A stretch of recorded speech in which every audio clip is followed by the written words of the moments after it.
Bonjour, ici la voix de Benjamin Vincent. Et ici la voix de Fabrice Neumann. Nous sommes le vendredi 28 février 2025. Bienvenue dans le 26e épisode des Voix de la Tech, un épisode un peu spécial parce que joyeux anniversaire Benjamin. Merci Fabrice, merci à tous. Les Voix de la Tech, chaque vendredi, ce n'est pas seulement mon anniversaire, c'est l'actu tech décryptée par les voix qu'il a faut.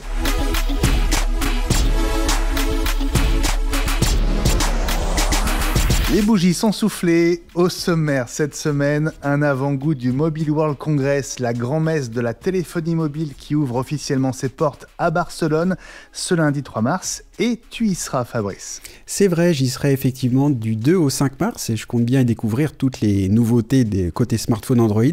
Parce que s'il y a bien une grande marque absente du MWC, comme on dit, c'est bien Apple, qui n'y a jamais participé. Mais le Mobile World Congress ne se résume pas qu'aux smartphones, les opérateurs y sont très présents, on y parle réseau mobile, infrastructure, 5G évidemment, mais aussi 6G, et l'IA s'annonce là-bas aussi omniprésente. Notre première voix de la tech dans un instant, c'est celle de Christophe Remeilly, consultant, spécialiste du secteur des télécoms, fondateur du site web servicemobile.fr. Il est podcasteur avec 135 grammes et le garage des telcos. Et avec lui, Fabrice, on va t'aider à bien préparer ton séjour à Barcelone. C'est très gentil, merci beaucoup. Juste après, on accueillera Clément Sauvage, un développeur de sites web et d'applications dans l'univers Apple, et qui a pris sur lui de créer une meilleure application que celle de Mistral pour utiliser l'IA Le Chat, qu'on connaît bien, sur Mac et aussi sur iPhone, Benjamin. Oui, miaou. Alors attention, qui s'écrit en anglais M-E-O-W, c'est le nom de son application qu'on trouve déjà sur le Mac App Store. Clément va nous raconter pourquoi il a voulu la créer, comment et ce qu'on peut faire avec.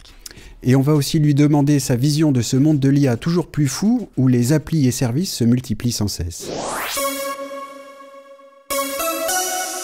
Bonjour Christophe Remeilly. Bonjour Benjamin, heureux d'être avec toi et avec vous, avec Fabrice aussi. Bonjour Christophe. Christophe, vous êtes spécialiste du secteur des télécoms, fondateur du site web servicemobile.fr. Alors dès ce week-end, comme beaucoup, vous serez à Barcelone pour l'édition 2025 du Mobile World Congress, qui va se tenir du 3 au 6 mars. C'est le rendez-vous mondial annuel de la téléphonie mobile. Et tu y seras, toi aussi, Fabrice. Et oui, je vais y être aussi, effectivement. Alors le MWC, comme on le surnomme, ça a toujours été un grand salon. Pendant le Covid, ça s'est plutôt déroulé en ligne. Mais du coup, maintenant que c'est pleinement de retour, Christophe, est-ce que vous diriez que ça a toujours autant d'intérêt qu'avant d'aller au MWC ? Ça dépend pour qui. Si on travaille dans les telcos, oui, c'est un vrai intérêt. Il y a la terre entière, tous les opérateurs télécoms sont là et tous les fournisseurs de l'infrastructure des opérateurs mobiles sont là. Donc oui, il y a un vrai intérêt pour tout cet écosystème. Et puis les constructeurs de smartphones aussi, bien sûr. Ouais. C'est un événement de l'envergure du CES de Las Vegas, pour être clair. Ouais, même plus, 850 opérateurs, 200 boîtes d'infrastructures, donc c'est énorme. Mais est-ce que vous diriez du coup que c'est plus pour les professionnels que pour les nouveaux smartphones, même s'il y a forcément des annonces qu'on va voir Ouais, ça a toujours été pour les professionnels. Après, il y a eu une couverture pendant quelques années par des médias tech, voilà, mais ça a toujours été très pro, le Mobile World Congress. Même s'il y a une couverture médiatique importante, il y a 3 ou 4 000 médias qui vont être présents sur le salon pendant la semaine. Qu'est-ce que vous attendez de cette édition 2025, Christophe ? Et vous, est-ce que vous y allez plus pour toutes les annonces qui vont avoir lieu autour des infrastructures et du réseau ou des annonces côté constructeurs de téléphones portables notamment ?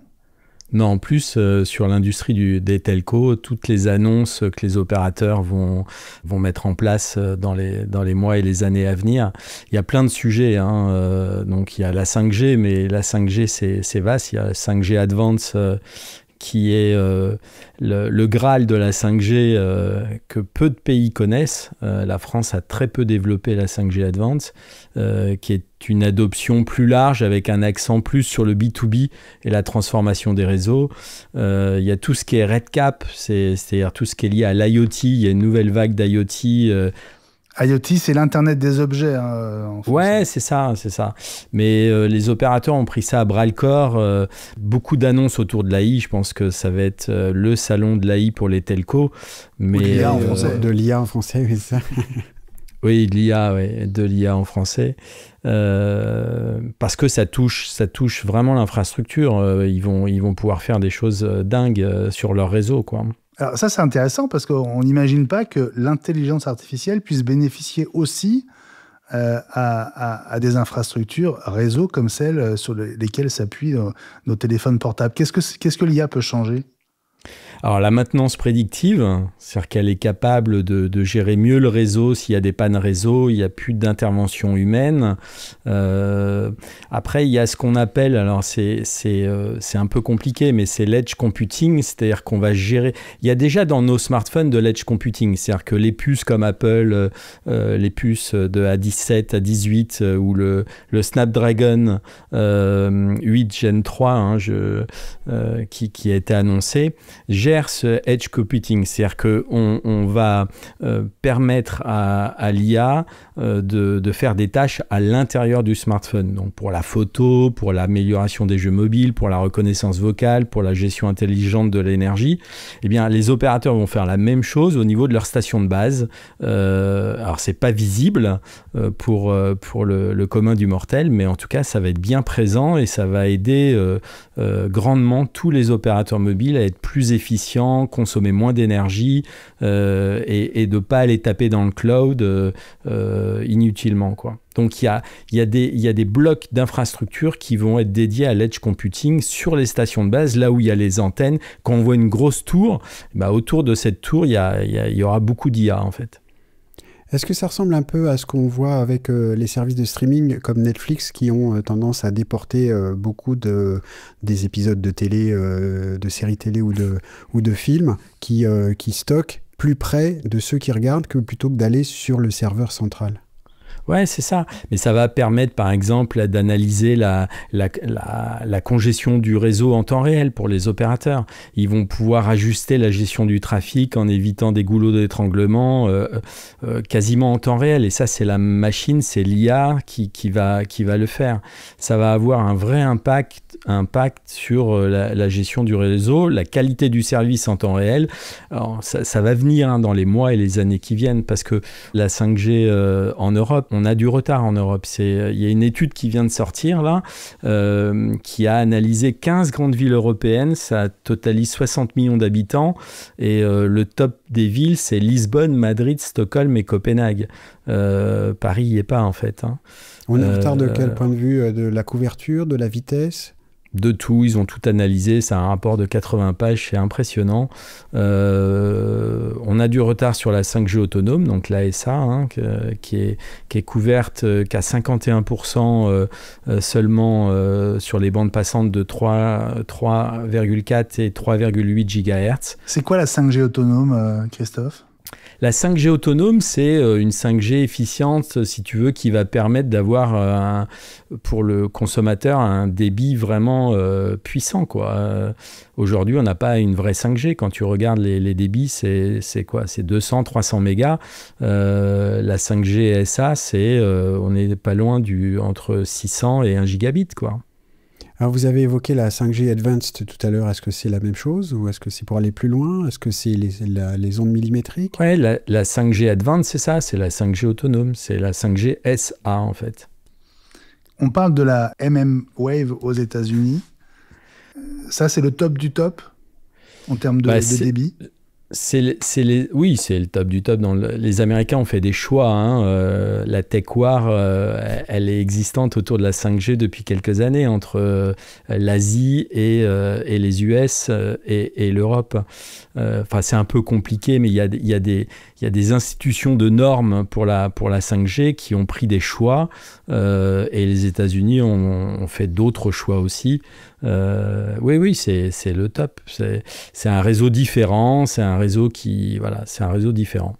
Il y a beaucoup plus courte portée, il faut être très près des antennes. Ouais, c'est ça. Mais il y a des avantages économiques, il y a des avantages de puissance. Bon, c'est des choix particuliers, quoi. Christophe Romeilly, Si on va à Barcelone pour voir de nouveaux smartphones révolutionnaires, est-ce qu'on risque d'être déçu? Oui, il y a plus de smartphones révolutionnaires, hein. Là, il y a des annonces qui vont être faites autour des pliables. Il y a Toujours plus Nothing qui va lancer un bas de gamme, qui est une nouvelle série de smartphones abordables. Et ça, c'est un vrai challenge pour les constructeurs de smartphones aujourd'hui à travers le monde. C'est qu'un smartphone, ça coûte 200 balles, enfin 200 euros, quoi, à peu près. Et on a un truc super, quoi. On a un truc magnifique. Donc là, Nothing va sur ce créneau-là qui représente une grosse part des ventes dans le monde aujourd'hui. Il y a le Samsung Galaxy Z Flip 6 qui devrait être annoncé, pliable verticalement. Et puis, il y a Realme qui vient pour la première fois aussi présenter sa gamme Pro 14 avec un capteur ultra innovant de photos et un gros téléobjectif qui est passionnant, enfin qui est énorme. Mais non, il y a plus de trucs de dingue. Enfin, en tout cas, c'est pas ce que je couvre en tout cas. Ouais. Ouais, on a l'impression que les smartphones, on sait ce que c'est aujourd'hui, et puis il y a rien de très spécial. Cela dit, pour le prix, ça fait ressortir encore plus, je trouve, l'éternel absent du MWC, c'est-à-dire Apple, qui continue à surfer sur des modèles plutôt haut de gamme, voire très haut de gamme, c'est-à-dire très cher, et qui n'est pas présent au MWC. Est-ce que c'est normal, ça ? Ouais, ils sont présents, mais ils sont dans les coursives, ils se baladent. Il y a pas mal de gens de chez Apple qui sont présents depuis toujours. Mais ils n'ont pas de stand, et puis c'est pas leur truc. Ils sont dans les stands des opérateurs et ils négocient avec les opérateurs. Christophe Romeilly, est-ce que Starlink et les autres opérateurs satellites ont leur place aussi au Mobile World Congress ? Oui, alors l'année dernière, SpaceX était présent, pas visible par le commun du mortel, ils étaient dehors, il fallait les trouver, mais ils étaient bien camionnette. présents. Ouais, c'est ça. Entre deux halls. Ouais, c'est ça.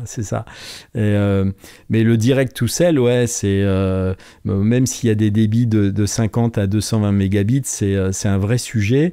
D'ailleurs, Apple avait signé avec Globalstar et a investi 20% dans Globalstar, 400 millions de dollars il y a 2 ans, je crois, pour mettre cette connexion par satellite. Ouais, c'est ça, cette messagerie d'urgence via satellite. Et ils rajoutent Starlink. Et les lancements sont prévus en avril et septembre 2025 pour dédier des choses à Apple. Donc ils élargissent pour être sûr que n'importe qui, n'importe où puisse utiliser son iPhone en cas d'urgence. Mais c'est plus, en fait, la partie satellite, les gens comprennent pas tout, mais c'est aussi valable pour les telcos. Les antennes de base vont aussi avoir en fait les stations de base qui sont isolées dans des parties partout dans le monde. On apporte la fibre, mais des fois il n'y a pas la fibre, il n'y a pas le spectre. Et ben il y aura, ils vont utiliser aussi du satellite. Connectivité d'urgence rurale, c'est important aussi. Et puis il y a plein d'acteurs, il y a Amazon, il n'y a pas que SpaceX, il y a AST Space Mobile, enfin ils sont plusieurs. Est-ce que les opérateurs télécoms historiques voient ces nouveaux acteurs comme une menace ? Non, c'est pas une menace. C'est pas une menace puisque certains passent des accords. T-Mobile a passé des accords avec SpaceX. Et ils sont une quinzaine d'opérateurs dans le monde à avoir signé aujourd'hui, notamment des opérateurs du Moyen-Orient, les Américains, les Chinois. Je sais qu'Orange est en cours de déployer quelque chose aussi. Non, c'est pas une menace, on est obligé d'y passer parce que la connexion fibre ou le spectre ne suffira pas. Et si on veut couvrir 100% de réseau partout dans le monde, on est obligé d'avoir un peu de satellite, un peu de fibre et un peu de spectre. Et ça va permettre d'avoir ce direct-to-device et une meilleure intégration sur les réseaux 5G et 6G. Eh bien, on vous souhaite un bon voyage, Christophe Romeilly. Merci d'avoir été l'une de nos voix de la tech. Passionnant, j'écoute. C'est bravo à tous les deux pour cette initiative. Les voix de la tech, c'est excellent et on apprend plein de choses. Bien, Benjamin. Continue Fabrice aussi. Et ce sera donc cette semaine grâce à vous, Christophe. Merci beaucoup. À bientôt, Christophe. À bientôt. Dans un instant, le chat qui miaule sur Mac. Et encore mieux qu'avec Mistral, c'est Miaou, l'application alternative que Clément Sauvage lance aussi sur iPhone. Bonjour Clément Sauvage. Salut Fabrice. Salut Benjamin. Salut. Alors Clément, on se connaît bien puisque tu nous as plusieurs fois fait l'amitié de participer à iWeek, la semaine Apple, l'autre podcast qu'on fait avec Benjamin et les autres camarades. On rappelle que tu es développeur d'applications, de sites web, et puis tu nous as intrigués en annonçant sur les réseaux que tu avais développé une application sur Mac entièrement dédiée à Mistral, cette fameuse intelligence artificielle à la française dont on parle tant depuis quelques semaines. Alors, elle manquait donc tellement cette application que tu te sens obligé de la faire ? Ah clairement. Alors je vais pas faire tout un épilogue. Je suis développeur certes, mais je suis aussi entrepreneur. J'évolue dans la French Tech depuis maintenant un peu plus de 15 ans. Et on a des pépites en France qui sont absolument exceptionnelles. Mistral en est une, fait des modèles qui sont incroyables, mais je pense, sans être dans leur petit papier, qu'ils ont un peu rushé leur application Le Chat. Rusher, ça veut dire quoi en français ? Bah, ils l'ont sorti pour la sortir en fait. Ils avaient besoin de la sortir parce qu'il y avait, il y a 15 jours, le Global AI Action Summit qui a réuni tous les penseurs de l'IA, tous les chefs d'État au Grand Palais à Station F pendant 2 jours. Et ils voulaient annoncer quelque chose de gros, de massif, puisqu'ils avaient déjà annoncé certains de leurs modèles au début de l'année 2025. Donc du coup, ils ont fait une application pour dire d'avoir une application et elle est absolument horrible. Le clavier, il est clumsy, elle répond correctement, mais le modèle répond bien parce que c'est le modèle derrière, mais derrière, on ne peut pas le choisir. L'application qui est disponible sur le web utilise les mêmes technologies qu'ailleurs et donc du coup fait exploser la RAM des ordinateurs. C'est du React, c'est normal. C'est comme ça pour OpenAI, c'est comme ça pour Claude. C'est aussi pour ça qu'Anthropic a sorti et qu'OpenAI ont sorti leur version autant de Claude que de ChatGPT en version native et bundlée. Maintenant, effectivement, on n'avait que cette solution-là pour Mistral, on n'avait que le chat sur le web. Je suis fier d'être français, je suis un fervent supporter de la French Tech, mais la solution web ne me convenait pas. Et donc, quand tu as vu le chat, justement, il y a à peine, même pas 15 jours, à peine, tu t'es dit que tu pouvais faire mieux en termes d'interface, c'est ça ? Clairement, alors en termes d'interface, c'est une volonté qu'ils ont d'avoir un truc très thématisé, je suppose. En tout cas, j'espère qu'ils ont de très bons produits pour le faire. Maintenant, en termes de perf, ouais, clairement. Quand on voit derrière la qualité du clavier, quand on voit la qualité des menus qui sont absolument clumsy. Clumsy, on va essayer de parler français. Alors, si vous prenez l'application Le Chat sur iOS et que vous essayez de sélectionner du texte que vous avez rentré, le clavier se ferme. Vous pouvez pas l'éditer. Voilà. Donc pour toi, l'application, elle est effectivement pas terminée.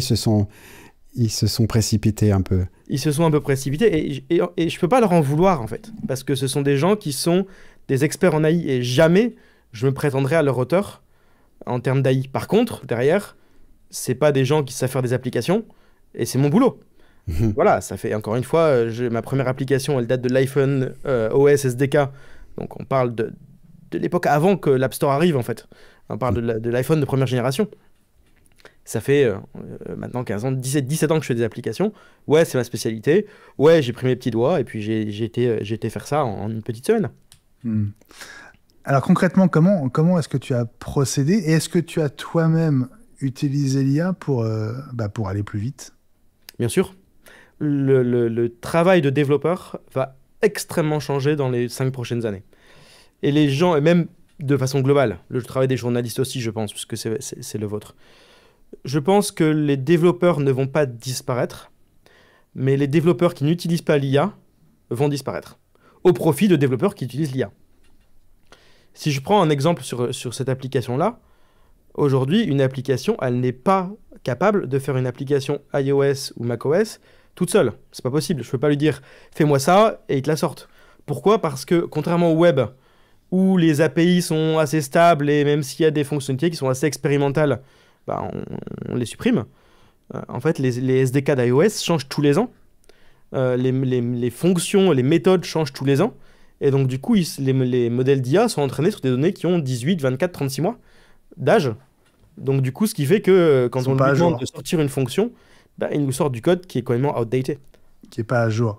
Donc les SDK, c'est les kits de développement logiciel. Et les API, pour ceux qui ne connaissent pas, Clément, comment tu expliquerais ce que c'est? Une API, c'est un tuyau qui fait communiquer un serveur et une application client. Quand vous allez sur Airbnb, quand vous allez sur Uber, ce que vous avez, c'est le frontal. C'est une coquille vide derrière avec des jolis textes, avec des jolies images. Mais derrière toute la data, elle provient de bases de données, elle provient de scripts qui sont retravaillés, qui sont préprocessés, qui sont nettoyés de leurs valeurs que les ingénieurs ne veulent pas, et qui sont envoyés à travers des gros tuyaux, enfin des petits tuyaux, puisqu'en en l'occurrence c'est de la fibre optique. Et elles sont injectées derrière dans le client frontal, que ce soit du web ou que ce soit du mobile. Et donc du coup aujourd'hui en termes d'API, on a plein de providers différents, et Mistral a ses propres serveurs et permet en fait d'appeler tout simplement le LLM en lui passant la prompt et en lui répondant. Et donc on appelle le modèle en passant la requête. Justement, alors d'un point de vue très pratique, quand on installe l'application, ce que j'ai fait sur mon Mac, il faut aller récupérer chez Mistral une clé API justement pour pouvoir utiliser leur modèle, n'est-ce pas?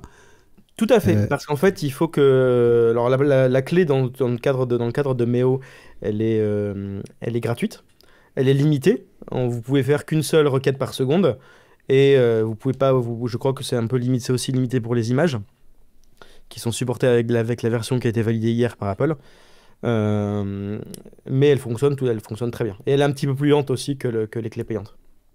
Voilà, bon, quand on installe l'application, on est guidé pour le faire, c'est pas très difficile. Est-ce qu'il y a des choses qu'on peut faire avec ton application et qu'on ne peut pas faire avec le chat sur le web et inversement? Oui, il y a des choses que vous ne pouvez pas faire avec mon application que vous pouvez faire avec le chat, parce que ce ne sont pas les mêmes modèles. Et certains modèles ne sont pas ouverts, c'est notamment tout ce qui va être recherche dans des sources du web. Et il faut savoir notamment que Mistral a signé un partenariat avec l'AFP qui lui permet d'aller rechercher dans toutes les sources jusqu'au début des années 80. Ce qui fait qu'aujourd'hui, les modèles ne sont pas entraînés à partir de ces données, mais quand vous allez dans le chat et que vous tapez une requête, le chat est capable d'aller chercher dans ses dépêches AFP. Par contre, il y a plein de choses que vous pouvez faire avec mon application que vous ne pouvez pas faire avec le chat. Vous avez le concept de dossier. En l'occurrence, j'utilise beaucoup le LLM pour faire la cuisine. Et donc du coup, je mets toutes mes recettes ensemble. Quand je fais de la programmation, je mets toute la recette ensemble. Et quand j'écris des poèmes pour ma copine, désolé, je les fais avec un LLM. Je les mets dans un dossier aussi. Tous les tests que je fais, je les mets dans un dossier. Et en fait, ça permet de séquestrer en fait son contenu et de le retrouver beaucoup plus facilement. La deuxième chose que vous pouvez faire, c'est mettre des pins, des petits pins. C'est-à-dire que si vous avez une conversation qui est plus importante qu'une autre, dans ces cas-là, vous mettez un petit pin sans forcément le mettre dans un dossier, elle apparaîtra en haut. Des épingles. Et une autre fonctionnalité qui est possible dans l'application, et ça, c'est géré par la puissance de CloudKit, c'est les conversions qui sont éphémères. En l'occurrence, si vous voulez faire quelque chose et discuter et ne pas garder le contenu, vous allez cliquer dans Nouveau fenêtre, discussion temporaire, et à partir du moment où vous avez fermé la fenêtre, c'est comme le chat de Schrödinger, il a disparu. C'est pour éviter que Mistral utilise les données personnelles des gens pour améliorer leur modèle? Alors ça, c'est une chose différente. Quand on utilise la clé gratuite, il est écrit typiquement il est écrit noir sur blanc, pardon, que Mistral s'autorise à utiliser vos données que vous entrez pour entraîner ces modèles. Quand vous mettez une clé payante, non. Mais quoi qu'il en soit, les données, je dois les envoyer à Mistral. Il n'y a absolument pas de sujet. Le but à terme, si l'application prend de l'ampleur, ça peut être d'aller utiliser CoreML pour mettre un modèle Mistral directement dans l'application et répondre sans avoir besoin de l'API. Et ça, c'est juste du futur. Est-ce que tu es en contact avec Mistral? Est-ce que tu en as eu besoin pour développer l'application macOS ou pas du tout? Pas du tout. Aujourd'hui, je ne suis pas en contact avec eux. Je prendrai peut-être touche avec eux le jour où l'application iOS, iPadOS sortira. Parce que bon, après tout, c'est mon travail en tant que consultant de faire des applications. Et s'ils veulent une application de grande qualité, je serai là et je répondrai présent. Mais non, en fait, l'API est publique. La documentation est publique. Il suffit d'avoir une clé d'API, 2-3 outils pour tester. Il suffit d'un terminal pour injecter la requête. Et derrière, on l'utilise comme ça. Alors justement, dans Dans ce monde-là où toutes les IA se battent les unes contre les autres à proposer des services de plus en plus... Il y a une avalanche de services et on a l'impression qu'on peut tous pratiquement y accéder gratuitement, alors que comme tu l'as fait remarquer, ça coûte des milliards à développer. Comment tu vois l'avenir de cette industrie? Est-ce qu'on est dans une bulle? Alors on est clairement dans une bulle, ça c'est certain, on va pas se leurrer. On est dans une bulle. Alors effectivement, aujourd'hui, OpenAI, qui a été initialement créé comme une initiative ouverte, ne l'est plus du tout, même s'il continue à déployer certains modèles en open source. Mistral, qui a été construit sur des modèles open source, derrière, oui, continue à publier des modèles open source pour les utiliser et pour la recherche. Est-ce que c'est simplement par but de se dire on est de l'open source, ou est-ce que c'est aussi parce que en France, on a beaucoup de chance d'avoir le crédit impôt d'innovation et le crédit impôt recherche, mais pour ça, il faut soutenir la recherche pure en termes d'IA? Je ne sais pas, mais en tout cas, on a deux modèles qui sont très différents. Est-ce que ça veut dire qu'à la fin de l'année, il n'y en a qu'un qui survivra? Je ne pense pas, parce que ces entreprises, elles sont tellement financées qu'il y a assez peu de risques que d'ici 12 mois, elles sortent. Mais d'ici 3, 4, 5, 6 ans, je ne sais pas, et j'aimerais bien le savoir. Ça m'éviterait de devoir refaire tout le programme. Merci beaucoup, Clément Sauvage, développeur donc, de cette appli Miaou en anglais, hein, Meo, Bah oui. M-E-O-W, que vous trouvez donc sur le Mac App Store si vous avez un Mac, qui arrive en version iOS dans les heures qui viennent, hein, Clément. Alors dans Quasiment. les heures qui viennent, je vais pas vendre la peau du chat avant de l'avoir tué. Mais je pense que le premier test flight sortira ce soir et les versions finales sortira demain. Ouais. Au risque de fâcher Clément, une version Windows peut-être? Désolé, mon micro a coupé. Mais je crois que j'ai un filtrage de son dans mes AirPods. Donc je n'ai pas entendu. Merci en tout cas, Clément. Merci, Moi, Clément. j'ai aussi installé et j'ai utilisé Meo pas plus tard qu'hier pour faire des recherches grâce à Mistral. Donc, grand merci, bravo pour cette application et à bientôt dans les voies de la tech. Mais à très bientôt. Avec plaisir. Bonne soirée. Merci Clément. Merci de votre fidélité aux voies de la tech. On vous donne déjà rendez-vous vendredi prochain pour le numéro 27. D'ici là, suivez les voies de la tech sur X, Blue Sky, LinkedIn, Facebook, Instagram et profitez aussi de la version vidéo sur YouTube. Et on a besoin de vous pour nous aider à faire connaître les voies de la tech, alors n'hésitez pas à partager nos publications sur les réseaux, c'est bien plus utile qu'un simple like. Pour vous abonner, tous les liens sont à retrouver sur le site lesvoiesdelatech.com. Merci de votre fidélité et à vendredi prochain. Rendez-vous le 7 mars pour le prochain LVDLT. Salut à toutes et à tous.